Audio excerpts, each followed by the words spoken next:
Yo, my people, let's just get straight into this. And I just had a beautiful conversation with my friend yesterday, who I've been friends with for almost a decade now, which is crazy. But one of the things I asked him that was playing on my mind was, wouldn't you just wish that now that you're starting to realize everything and become aware of a lot more things and start to fix a lot of components in your life and things are going well, wouldn't you wish that they just happened a little bit sooner? And he had a beautiful answer to this.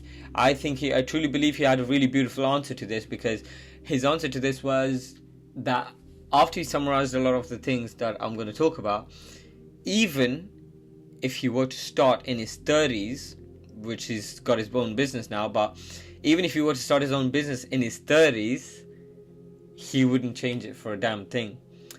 And in how I've been kind of like experiencing life at the moment, is that was a really striking moment, because like I'm noticing a very common nature where people like me and you and everybody around the world, you know, friends, family, we seem to have this kind of common pattern where we want to kind of control time.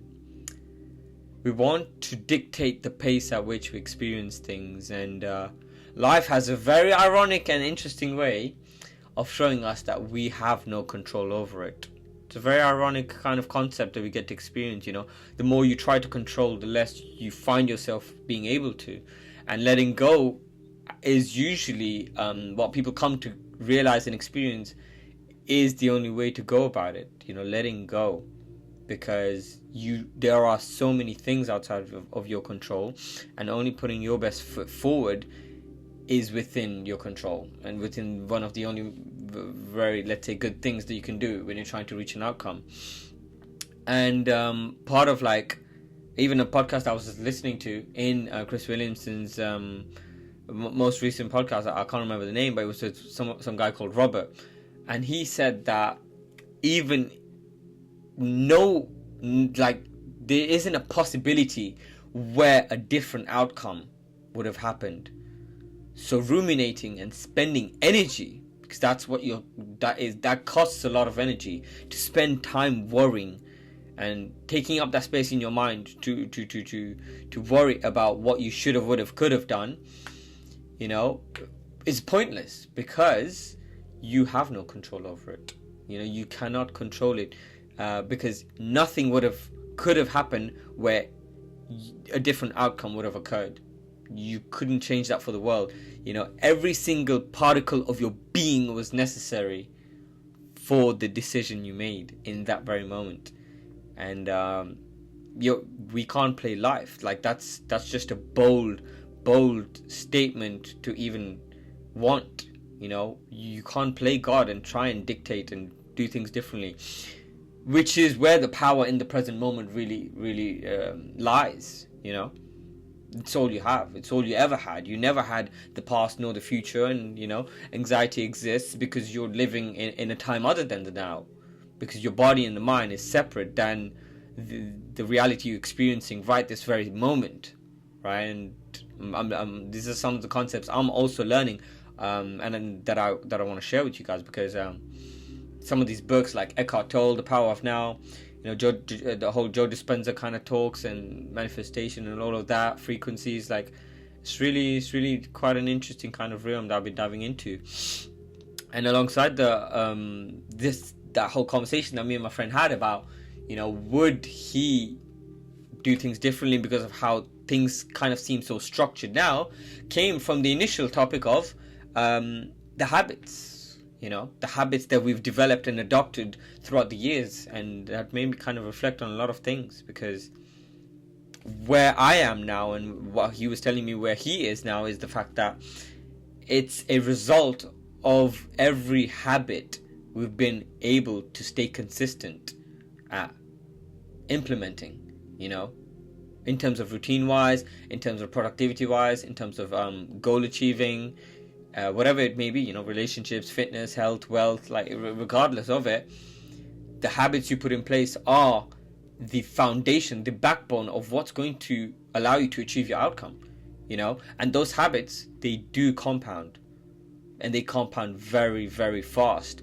But before you start focusing on trying to get something in your hands and achieve an outcome, I realized that I just needed to not focus on how on earth am I going to get that thing or get to a destination or a goal. I simply wanted to focus on the power of implementing really, really good habits. Because if you look at the people who are already where you want to be, they simply have an undeniable stack of habits that they stick to every single day without fail, no negotiation, no excuses, no questions asked. So your question might be, how quickly can I get there? Why don't you just simply try and spend your mental energy, your time, your moments in trying to implement the habits that are going to get you there? Because that's exactly the vehicle that's going to get you there. Consistently, day in, day out, those habits. And implementing them is what's going to, solidify the individual who's going to attract those kind of goals and outcomes to you. They'll fall in line because the habits define who you are, and who you are is what you're going to experience and what you're going to get. It's not a miracle that you become fit by going to the gym 5 times a week. Instead of focusing and dwelling and ruminating on how on earth you're going to get so fit so quickly, a simpler task, a more broken down manner of achieving that goal is just implementing really good habits today. Start today in implementing those habits, So this is my kind of take on how, if you really want things to happen fast, that's the way I see them taking place. That's the way we were talking about how we got to the level of, let's say, improvements that we saw in our lives, right? It's by implementing these habits through years. It takes years of, depending on where you are, obviously, like everybody goes at their own pace, but it does take years because, if you're going to go from a nobody to, or let's say, something that's nowhere near the person you want to be, and then you're trying to become this person, like, you really have to commit a lot of time in first implementing these habits and focusing on the process, not the outcome, and that's, I'm sharing in my own personal experience how that is when I truly start to see internal change, then external change, and then in turn you then start to feel like life is changing at you in a fashion that you're aligned with, that you really do like. So a quote that I do hear, that I got told from my mentor as well, is that things can change really fast. But again, a lot of people fall in the trap of just simply concentrating all of their energy and attention in how quickly can I just change everything that I don't like about me and about life, and this ends up being a very big obstacle that slows you down, because when you try to focus on how to change things quickly, you become outcome focused. When you focus on changing your habits, you become process focused.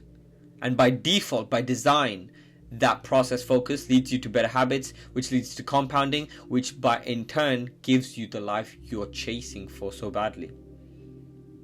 And last but not least, it doesn't happen overnight. This is what I was trying to say. It doesn't happen overnight. It's a conscious decision you have to make actively every single day, every single moment, right? So I'll leave you with that. I won't take too much of your time.